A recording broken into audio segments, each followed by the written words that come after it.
اللہ علیہ وسلم کا ان اللہ یرضا لرضاک ویغضب لغضبک نام فرما کے فاطمہ ان اللہ یرضا فاطمہ کو غضب منی وانا ذا فضانی فاطمہ میرا جز ہے، اس سے ان کو اذیت دی، اس سے مجھے اذیت دی، فاطمہ وہ ہے اس سے راضی، اللہ اس سے راضی، اس سے غضبناک، اللہ اس سے غضبناک۔ یا نبی جی مرحلہ ہے، سنتے رہتے ہیں حدیث، فاطمہ راضی اللہ راضی، فاطمہ ناراض واللہ ناراض۔ دیکھیں ذرا حدیث کی باریکی دیکھیں،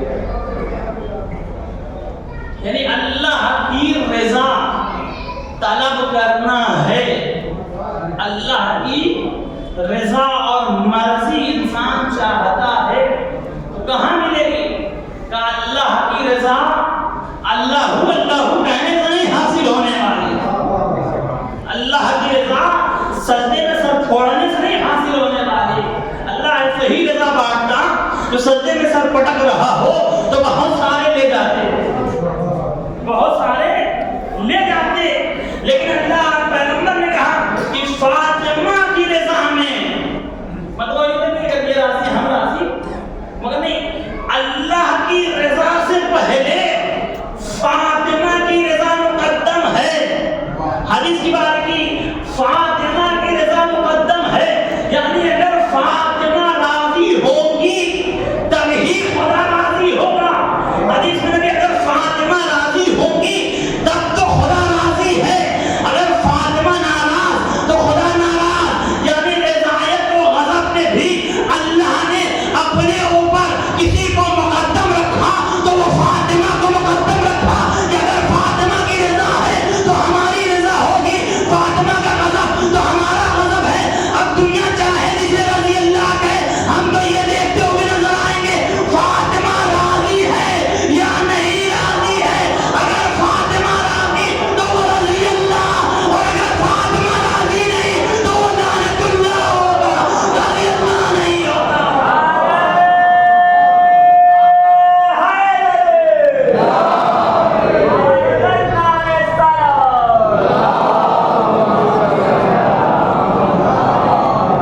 وصی اللہ بننے کے لیے بھی فاطمہ کو راضی کرنا ہوگا، فاطمہ کو راضی کرنا ہوگا، ورنہ رضی اللہ نہیں ہو سکتے۔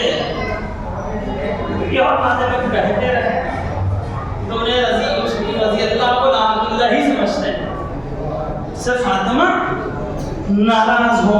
پیغمبر نے کہا تھا فاطمہ کی رضا اللہ کی رضا مقدم ہے، فاطمہ کی رضا پہلے فاطمہ کو راضی کرو، اللہ خود بخود راضی ہو جائے گا، خود بخود راضی ہو جائے گا۔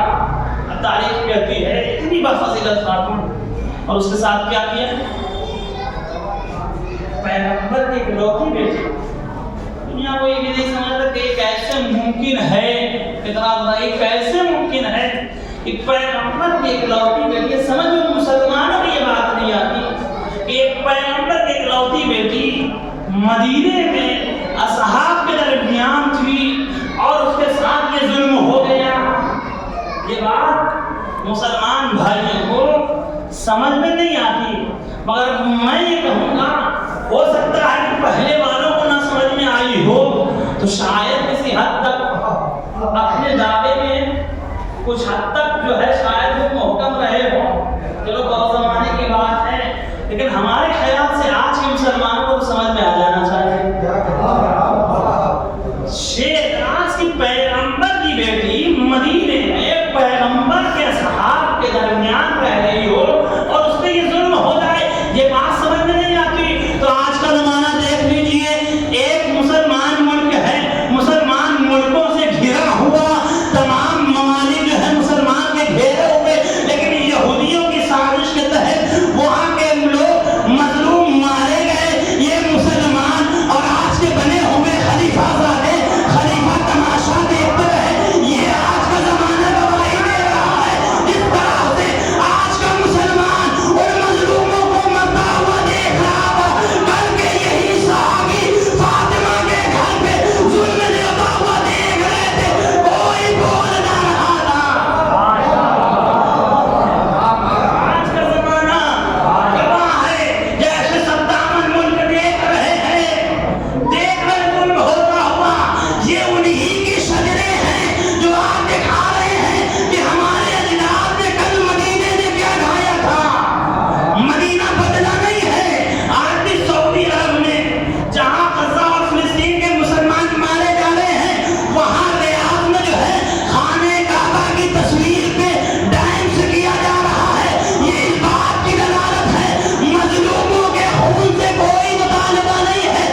جو بول رہے ہیں تاریخ دوہراتی ہے، حقیقت کو بیان کرتی ہے، اب بھی نہ سمجھ میں آیا حالات حاضرہ کو دیکھ کر کہ کیسے کیسے ظلم ڈھا لیے گئے.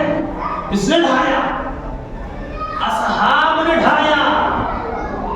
کل صاحب آپ نے سنا ہی، گھر جلایا گیا. اس کے بعد ظلم کے بعد یہیں پہ جو ہے خلیفہ بیٹھا نہیں، فدق کو چھین لیا گیا. آپ نے سنا کہ فدق چھین لیا گیا.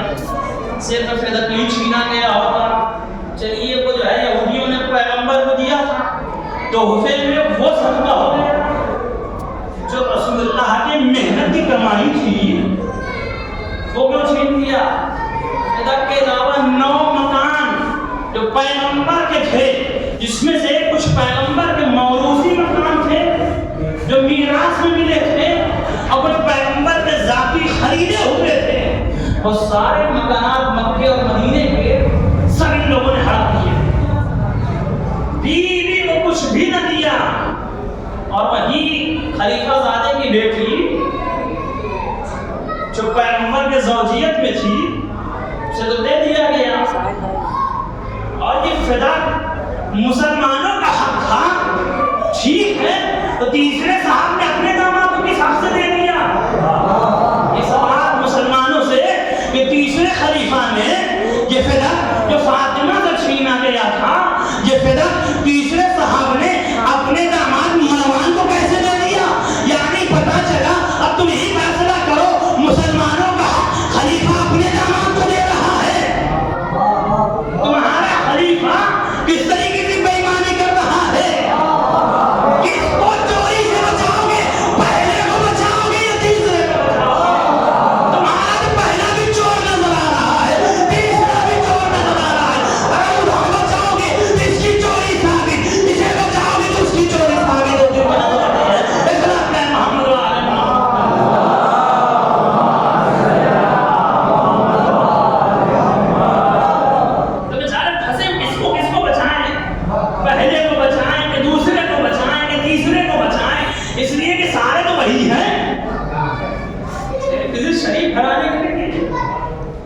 ڈکیت اور چور کے گھرانے کے کسے کسے بیچارے بچائے. مسئلہ یہ ہے پہلا حق فدق چھینا گیا، اور فدق چھیننے کے بعد بات آگے ہے مجھے فدق چھیننے کے بعد بیوی آئی دربار میں مطالبہ فدق کرنے کے لیے. فدق کا مطالبہ، بیوی فدق کا مطالبہ کرنے آئی، لیکن حقیقت میں بیوی کو فدق کا مطالبہ کرنا ہی نہیں. کیوں؟ اس لیے کہ زمین و جائیداد کی لاگت اسے ہو جس کے پاس نہ ہو. جیسے جس کے پاس نہ ہو. ان کے گھر کی کنیز تو چاندی بنانا جانتی ہے، مٹی کو چاندی، اس کے گھر کی کنیزیں چاندی اور سونا بنانا جانتی ہو. انہیں جو ہے زمینوں کی کیا ضرورت؟ اور جس کا شوہر خود ابو تراب ہو، اسے تراب میں ٹکڑے کی کیا ضرورت؟ اسے تراب میں ٹکڑے کی کیا ضرورت؟ لیکن بیوی آئی، بیوی نے آگے 2 چیزیں بیان کی جو کہ جو ہے بذات الرسول تھی نا. ایک تو کار رسالت انجام دیا، بیوی دربار میں آ کے کار رسالت انجام دے گئی، یعنی بتا گئی کہ اپنا حق اگر چھینا جا رہا ہو تو حق کا مطالبہ کرنا یہ عین شریعت ہے.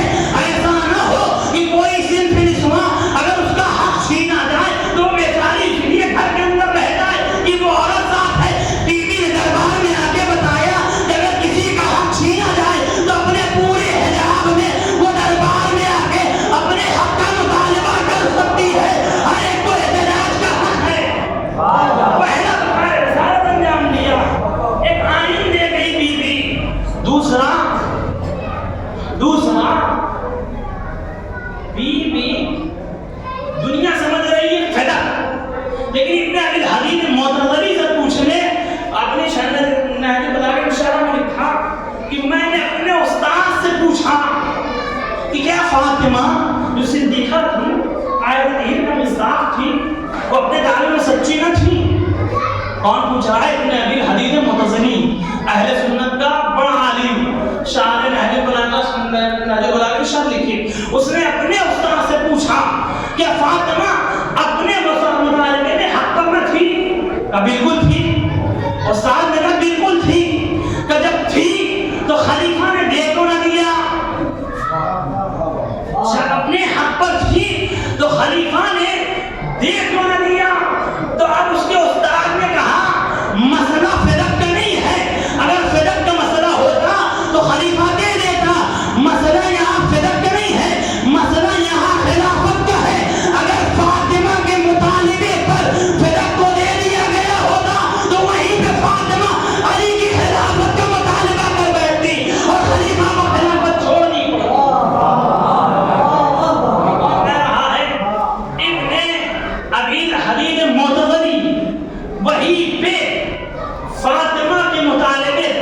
یعنی پتہ یہ چلا کہ جو خلیفہ بیٹھا تھا وہ اپنی اصلی جگہ میں نہیں بیٹھا تھا. یہ تو سبھی جانتے ہیں نا، علماء اہل سنت میں سبھی جانتے ہیں کہ وہ ان کی جگہ نہیں جنہوں نے خاتمہ مطالبہ کر بیٹھتی، لیکن بیوی نے کوئی رخ چھوڑا ہی نہیں. بیوی نے مطالبہ کیا، لوگوں نے گواہیاں طلب کی، تاریخیں پڑھی گئی، لوگوں نے گواہیاں طلب کی، خلیفہ نے گواہ طلب کیا. اس سے گواہ طلب کیا جا رہا ہے جو تطہیر کی آیت میں مرکز رہی، جو خلقت نبوت میں مرکز رہی، جو میدان مباہلہ میں بھی مرکز رہی، میدان مباہلہ میں بھی مرکز رہی، اس سے گواہ طلب کیا گیا. بیوی نے کسے پیش کیا؟ گواہی میں حسنین کو، علی کو. خود بیوی کو نہیں پتا تھا، شریعت کو نہیں جانتی تھی کہ گواہ 2 مرد ہونے چاہیے، 1 مرد کافی نہیں ہے. بچوں کی گواہی ناقابل قبول ہے. بیوی کو پتا تھا نا، پھر کیوں لا رہی ہے؟ بیوی اس سے زیادہ شریعت جاننے والی، یہ عورتوں سے پوچھ کے شریعت چلانے والے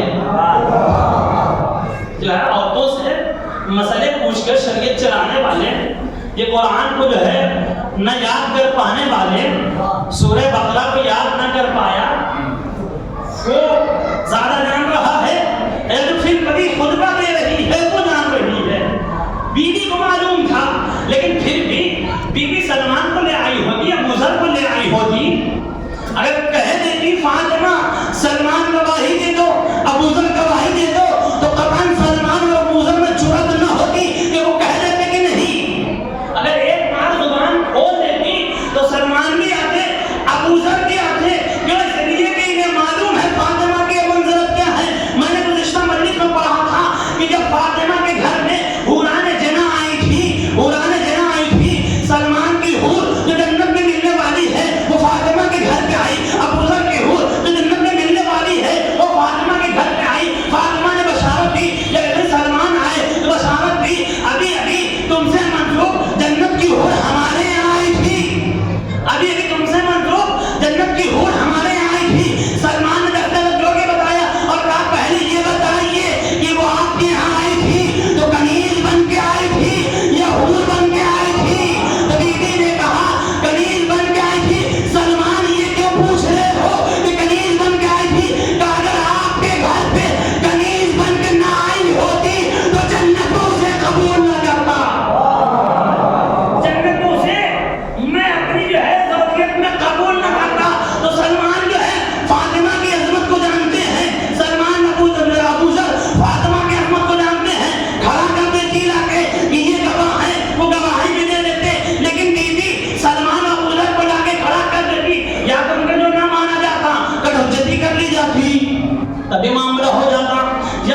کھلا رہا.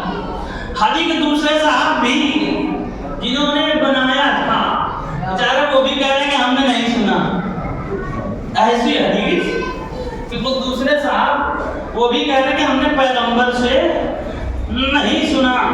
نہ ہم معاشر الانبیاء ہم گروہ انبیاء نہ وارث بنتے ہیں نہ وارث بناتے ہیں. پہلے صاحب نے خلیفہ صاحب نے حدیث کہی کہ پیغمبر نے کہا ہم نہ وارث بنتے ہیں نہ وارث بناتے ہیں, ہم گروہ انبیاء. فقط پیغمبر کی بات نہیں کی, ہم گروہ انبیاء نہ وارث بنتے ہیں نہ وارث بناتے ہیں. جو کچھ بھی ہوتا ہے ترکہ ہوتا ہے, مسلمانوں کا حق ہوتا ہے, صدقہ ہوتا ہے, ہم جو چھوڑ جاتے ہیں صدقہ ہوتا ہے. ادھر حدیث پڑھی گئی کس کی؟ پیغمبر کی حدیث. بیوی نے فوراً قرآن پڑھا وہ وارث داؤد سلیمان, اور وارث جو ہے سلیمان کے داؤد کے وارث مسلسل سلیمان ہوئے, داؤد کے وارث سلیمان ہوئے. بیوی نے آیتیں پڑھنا شروع کر دیا, قرآن کی آیتیں جو وارث بننے کی ہے. نبی وارث بن رہا ہے, نبی وارث بنا رہا ہے, داؤد بھی نبی ہے, سلیمان بھی نبی ہے. ایک وارث بن رہا ہے, ایک وارث بنا رہا ہے. یحییٰ کا وارث یحییٰ نے تو جو ہے زکریا نے دعا کی مجھے ایک وارث عطا کر دے. یحییٰ پیدا ہوئے, ایک نبی وارث مانگ رہا ہے, خدا وارث دے رہا ہے.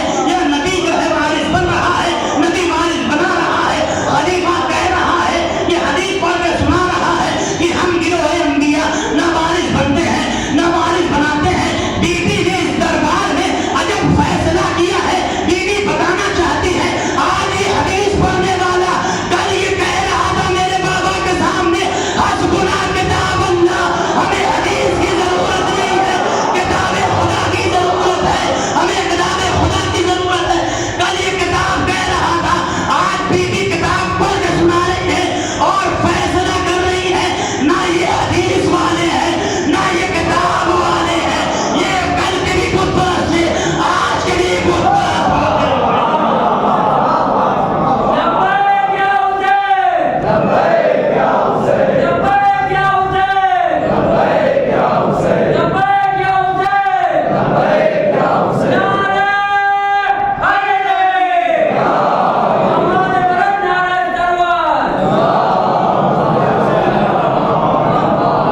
فاطمہ تھی حدیث کے مقابلے میں حدیث پیش کر سکتی تھی. فاطمہ تھی منطقی استدلال پیش کر سکتی تھی, خلیفہ کو ایک چٹکی میں پھنسا دیتی. فاطمہ تھی لیکن بیوی کو پھنسانا نہیں تھا, بیوی کو الجھی ہوگی امت کو سلجھانا تھا. کل یہ کہہ رہے تھے حسبنا کتاب اللہ, ہمیں کتاب خدا ہمارے لیے کافی ہے.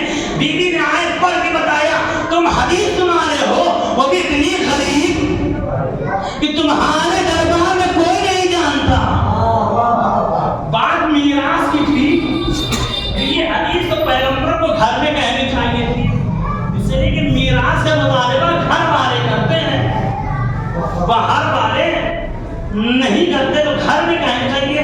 لیکن نہ گھر میں کسی نے سنی نہ باہر کسی نے سنی, اور باہر والے تو کان کے اتنے اونچے ہیں کہ اگر پیغمبر چچا کے کان میں بھی کچھ کہے نا تو باہر والوں کو سنائی دیتا ہے, لیکن علی کی یہ حدیث کسی کو نہ سنائی دی. یعنی خود دربار بتا رہا تھا کہ ہم کان کے اونچوں کو بھی یہ حدیث نہ سنائی دی, تو یقیناً یہ بڈھا جھوٹ بول رہا ہے. یقیناً یہ بڈھا جھوٹ بول رہا ہے.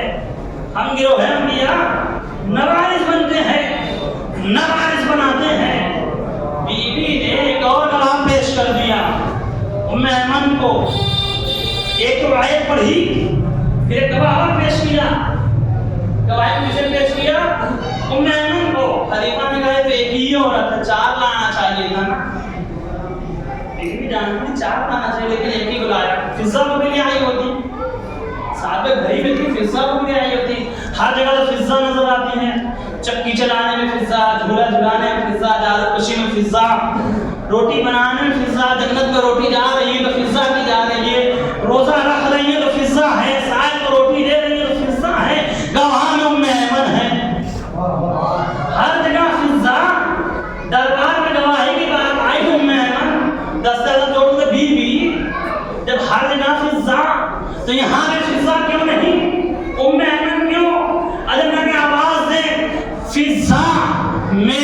قمیض ہے ام ایمن، یہ بھی میری قمیض ہے، مگر یہ میری نہیں تھی، میرے بابا رسول اللہ کی تھی۔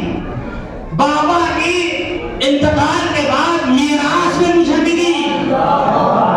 یہ جھوٹا کہہ رہا ہے ہم گروہ انبیاء نہ وارث بنتے ہیں نہ وارث بناتے ہیں، ذرا ام ایمن کو کوئی لے کے دیکھے، میراث میں ملی ہے، اور یہ بھی میرے بابا کی نہیں تھی، میرے دادا کی تھی، دادا کے بعد میراث میں میرے بابا کو ملی، دادا کے بعد میراث میں میرے بابا کو ملی، میرے بابا سے مجھ تک آئی، یعنی بیوی نے کمری ثبوت پیش کیا کہ اگر تم کہتے ہو کہ ہم گروہ انبیاء نہ وارث بنتے ہیں نہ وارث بناتے ہیں تو اس کے لیے مجھے کچھ کہنے کی ضرورت نہیں ہے، ام ایمن کو لا کے کھڑا کر دیتی ہوں، دیکھ لو اس کو جو ہے میرے بابا نے نبی ہوتے ہوئے میراث میں پایا اور میراث میں مجھ تک آئی ہے،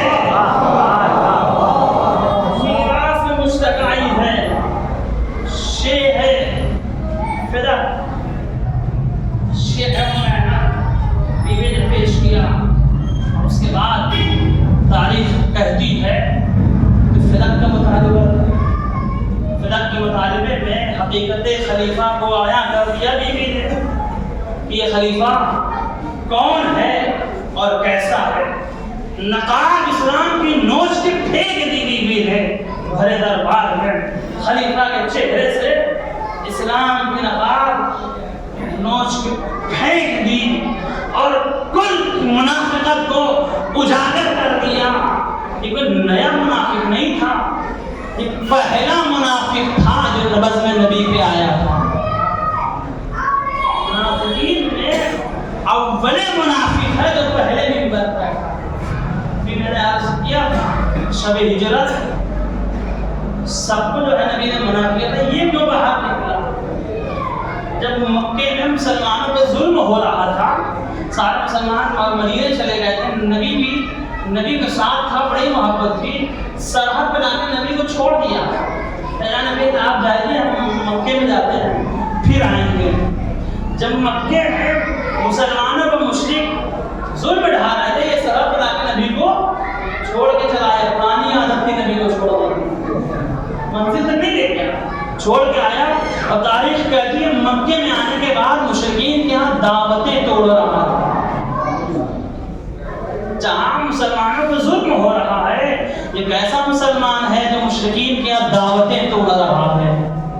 یہ مسلمان نہیں، یہ جاسوس تھا مشرکین کا، جو لا الہ الا اللہ محمد رسول اللہ کی نقاب ڈالے ہوئے تھا۔ پوری تاریخ میں خلاصہ میں پیش کر دیا، تو بی بی نے اس تاریخ اس نقاب کو نوچ کے دربار میں پھینک دیا اور کل صحابیت کا چہرہ آیا کر دیا۔ تاریخ حدیث بی بی اور پیغمبر نے کہا تھا ان اللہ یرضی رضا کے، اللہ اس سے راضی جس سے تم راضی، اس سے غضبناک جس سے تو غضبناک۔ تاریخ کہتی ہے کہ تمام اب بی بی ہر رات حسنین کی انگلیاں تھامے ہوئے ایک ایک صحابی کے در پہ جاتی ہیں، دق الباب کرتی ہیں، دروازہ کھلتا ہے، آئی ایک صدا کہ تم غدیر منت ہے؟ ہاں تھے، میرے بابا نے علی کے بارے میں کیا کہا تھا؟ بی بی آپ دیر سے آئیں، ایک جواب ایک ایک گھر پہ فاطمہ گن، دربار میں فرق کے لیے فاطمہ نہیں آئی تھی، ولایت کے لیے فاطمہ آئی تھی، بی بی ولایت کے لیے آئی تھی، بی بی امامت کے لیے آئی تھی، دفاع امامت میں ایک ایک صحابی کے گھر پہ جا کے دخل بات کرنا، ایک ایک سے کہنا کہ کیا تم جو ہے غدیر نہیں کہاں تھے، کیا تم نے نہیں سنا من کنت مولا ہو فاصاری مولا، ہاں سنا تھا، کل صبح دربار میں آ کے گواہی دے دینا بی بی میں نہیں آ سکتا، میں نے بیعت کر لی ہے، کل صبح کی کوئی گواہی دینے کے لیے آمادہ نہیں ہے، بی بی میں نے بیعت کر لی ہے، میں نے بیعت کر لی ہے۔ یہ کیا تھا؟ بی بی حجت تمام کر رہی تھی کہ ہر ایک کو حجت تمام کیا، اور یہی نہیں ہے بلکہ وہ وقت بھی آیا، اس بات کا نبی نے وہ وقت آیا، بی بی نے بتایا امامت کسے کہتے ہیں، جب زخموں سے چور علی کے گلے میں رسی باندھ کے لوگ کھینچتے ہوئے لے گئے. بیوی مسجد نبوی میں آتی ہے اور آواز دیتی ہے ابو الحسن کو چھوڑ دو ورنہ سر کے بال بکھیر دوں گی, بابا کے روضے پہ جا کے بد دعا کروں گی. اس میں یہ کہنا تھا کہ قیامت کے آثار نمودار ہوئے. مولا کائنات نے سلمان کو بلایا, سلمان جاؤ فاطمہ سے کہہ دو علی نے کہا ہے کہ بد دعا نہ کرنا. ایک مرتبہ سلمان آئے, اے بیوی علی نے حکم دیا ہے بد دعا نہ کرنا. تو جیسے ہی کہا, سلمان نے کہا, بیوی نے ایک جملہ کہا, علی نے کہا ہے فاتبعونی تو میں ان کی اتباع کروں گی. مصیبت میں جہاں انسان جذبات ہو بیٹھتا ہے وہاں بیوی نے جذبات سے کام نہیں لیا بلکہ امت کو بتایا کہ دیکھو علی میرا امام ہے, اگر حکم امام آ جائے تو کوئی بھی مشکل ہو وہاں پہ اتباع ضروری ہے. فوراً بیوی نے کہا فاتبعونی, میں علی کی اتباع کروں گی. یعنی بیوی بتانا چاہتی ہے علی میرا امام ہے, میں اس کی اتباع کروں گی. تم نے جسے خلیفہ بنایا ہے وہ میرا امام نہیں ہے, مجھے علی کی جو ہے میرا امام ہے, میں اس کی اتباع کروں گی. اللہ تعالیٰ نے مظلومہ بات تمام ہو گئی. آپ نے سنا آج تاریخ شہادت ہے اسی بیوی کی, اتنا ستایا گیا بیوی کو دربار میں لا کے کھڑا کیا گیا. کون سا دربار, ذرا آپ اندازہ لگائیے. پیغمبر کی چہیتی بیٹی, اکلوتی بیٹی جب کبھی پیغمبر کے دربار میں یعنی مسجد نبوی میں آتی تھی تو پیغمبر احتراماً اٹھ کے کھڑے ہو جاتے تھے. ارے کھڑے ہی نہیں ہوتے تھے, چند قدم آگے بڑھتے تھے, فاطمہ کا استقبال کرتے تھے, اپنی مسند پہ بٹھاتے تھے اور جب تک فاطمہ بیٹھی رہتی تھی پیغمبر احترام فاطمہ میں کھڑے رہتے تھے. ابھی نبی کے گزرے ہوئے ارے چند روز ہوئے ہیں, فاطمہ دربار میں آئی ہے, کس عالم میں آئی ہے کہ پہلو شکستہ ہے, بازو زخمی ہے, چہرے پہ نیل کے نشان ہے, سینے میں گہرا زخم ہے. بیوی اپنا حق مانگنے آئی ہے مگر عالم یہ ہے کہ کیسا نقشہ بدلا. کل جب آتی تھی نبوت کھڑی ہو جاتی تھی, آج بیوی ایسا کا سہارا لے کے آئی ہے. ارے سارا دربار بیٹھا ہے, فاطمہ کھڑی رہی, کسی نے یہ نہ کہا اے فاطمہ بیٹھ جاؤ. مولا تعالیٰ نے مظلومہ 4 گھنٹے بیوی کھڑی رہی, پاؤں میں ورم آ گیا لیکن کوئی بیٹھنے کو نہیں کہتا ہے. ارے بڑے دربار میں صدیقہ کو جھٹلایا گیا, گواہی کو رد کیا گیا, حق چھینا گیا. مولا تعالیٰ نے مظلومہ تمام مظالم کو سہنے کے بعد اب آخر بیوی نے کہا کہ میرے پاپا نے میں رشتہ دیا تھا, میرے پاپا کی تحریر ہے میرے پاس. وہ ایک مرتبہ میرے وہ خلیفہ کہتا ہے تحریر ہے, لاؤ وہ تحریر لے کے آؤ, دیکھے پاپا نے تمہارے کیا لکھا ہے. اللہ تعالیٰ نے مظلومہ فاطمہ گھر آئی, آنے کے بعد جو تحریر کو دیا, روایت کے جملے ہیں, بڑے سخت جملے ہیں, میں تمام جملوں کو نہیں دوہرا سکتا لیکن چند باتیں ضرور کہوں گا کہ بیوی نے جو نوشتہ لا کے خلیفہ کو دیا, بیوی پیغمبر کی تحریر, پیغمبر کی مہر تھی جس میں پیغمبر نے پھر فاطمہ کو ہبا کیا تھا. اللہ تعالیٰ نے مظلومہ ایک بار خلیفہ نے تحریر پڑھا, پیغمبر نے فاطمہ کو ہبا کیا ہے لیکن ملعون تو نے امت کے سامری نے وہ جفا کی. ایک مرتبہ تاریخ کہتی ہے جیسے ہی نوشتہ لے کے بیوی دربار سے باہر جا رہی تھی, حسن کی انگلی پکڑائے ہوئے تھی. روزی تو ذرا آپ تصور کیجئے گا, پہلو بیوی کا شکستہ تھا, سینے کی ہڈیاں چور تھی, جس کی ہڈیاں ٹوٹ جاتی ہیں تو اسے تکلیف نہیں ہے, تو درد سے افاقہ نہیں ہوتا ہے, ہر آن تکلیف رہتی ہے. مگر اگر سینے کی ہڈی ٹوٹ جائے تو جب جب سانس لی جائے گی تب تک تکلیف ہوتی رہے گی.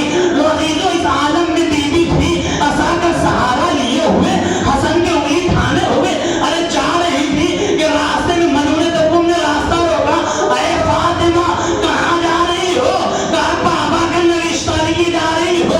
ایک مرتبہ کہتی ہے پاپا کا نوشتہ ہے, ملعون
عزیزوں وہ جفا کی گئی.